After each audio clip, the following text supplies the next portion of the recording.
Assalamualaikum warahmatullahi wabarakatuh. Halo, perkenalkan nama saya Umu Jamil dengan NIM 118210049 dari kelas 7C Ekonomi Syariah. Video ini saya buat untuk memenuhi tugas ujian akhir semester mata kuliah studi kelayakan bisnis.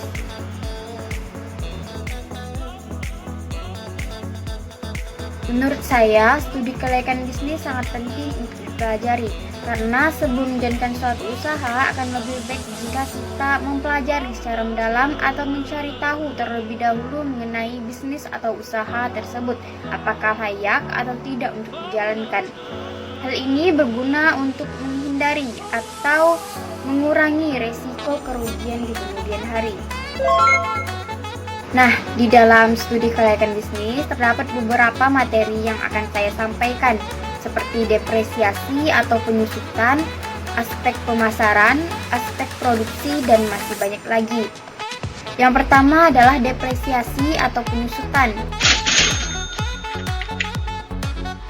Depresiasi atau penyusutan biasanya digunakan untuk menghitung jumlah biaya yang dikeluarkan setiap tahunnya. Untuk menentukan penyusutan tersebut, kita dapat menggunakan beberapa metode. Yang pertama, metode yang umum digunakan yaitu metode garis lurus.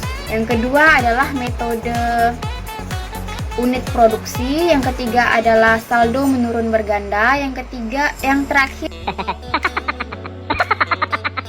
adalah metode jumlah angka tahun. Untuk materi yang kedua adalah time value of money atau dapat diartikan sebagai nilai waktu dan uang. Konsep finansial penting ini menyatakan bahwa nilai uang saat ini lebih berharga jika dibandingkan dengan nilai uang di masa yang akan mendatang. Contohnya adalah jika kita memiliki uang sebesar 1 juta di masa kini, nilainya akan lebih besar jika dibandingkan dengan nilai uang 1 juta di masa yang akan mendatang. Beberapa penyebabnya dapat berupa inflasi dan lain sebagainya. Oleh karena itu, lebih baik menerima nilai uang 1 juta di masa kini daripada menerima uang 1 juta di masa yang akan mendatang. Sebenarnya konsep time value of money ini juga mengatakan bahwa lebih baik jika kita menginvestasikan uang yang kita miliki daripada hanya menyimpannya di bawah bantal atau di dalam lemari, karena uang tersebut tidak akan bekerja dan lama-kelamaan nilai uang tersebut juga akan terus mengurang. Materi selanjutnya adalah aspek pemasaran atau peramalan permintaan.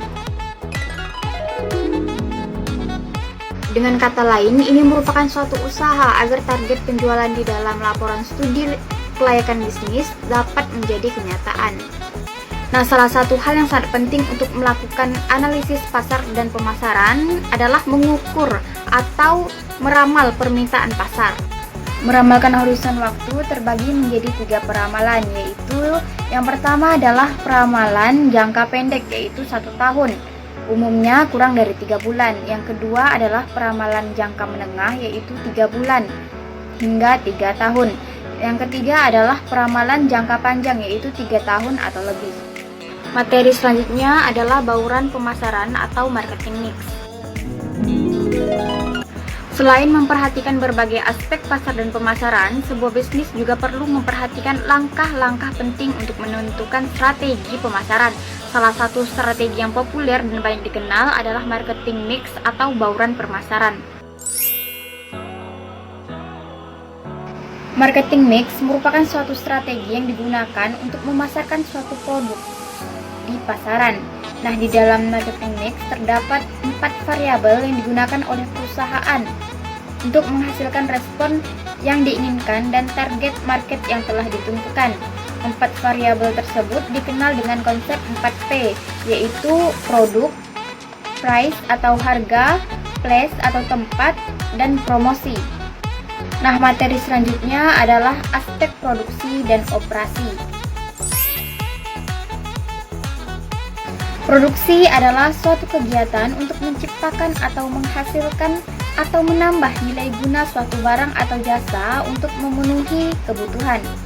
Nah, di dalam sistem produksi terjadi suatu transformasi nilai tambah yang mengubah input bahan mentah menjadi output sebuah produk yang dapat dijual di pasar. Dalam mendirikan sebuah usaha, perlu adanya sistem teknis yang mendukung proses kegiatan perusahaan, mulai dari penentuan lokasi usaha yang dekat dengan bahan baku, tata letak yang aman dengan lingkungan sekitar. Sementara itu, dalam menentukan layout, yang penting adalah memenuhi tujuan utamanya, yaitu optimalisasi pengaturan fasilitas operasi sehingga nilai yang diciptakan oleh sistem produksi menjadi maksimum. Nah, pemilihan produksi yang bagus dapat mendukung proses produk dan persediaan bahan baku. Materi selanjutnya adalah aspek hukum. Aspek hukum digunakan untuk mengkaji ketentuan legalitas hukum yang harus dipenuhi sebelum menjalankan suatu usaha. Hal ini perlu dilakukan agar terhindar atau mengurangi risiko atau permasalahan di kemudian hari. Suatu perusahaan, baik itu perusahaan perdagangan atau perusahaan industri, dalam menjalankan kegiatannya akan sangat membutuhkan suatu legalitas demi keberlangsungan perusahaan tersebut. Bentuk-bentuk legalitas perusahaan bermacam-macam, disesuaikan dengan bidang dan jenis kegiatan perusahaan tersebut. Nah, contohnya adalah perusahaan perdagangan. Kita dapat mengurus perizinan lokasi serta perizinan usaha. Tidak hanya itu, kita juga dapat mengurus sertifikasi halal dari MUI. Nah, materi selanjutnya adalah aspek ekonomi dan sosial. Dalam studi kelayakan bisnis, aspek ekonomi dan sosial menjadi hal yang penting dilihat untuk mengetahui pengaruh apa yang akan terjadi dengan adanya perusahaan, khususnya di bidang perekonomian masyarakat tempatan dan bidang sosial kemasyarakatan. Setiap usaha yang dijalankan tentunya akan memberikan dampak positif dan juga negatif. Dampak positif dan negatif ini akan dapat dirasakan oleh berbagai pihak, baik bagi pihak perusahaan itu tersendiri maupun pemerintah dan juga masyarakat luas.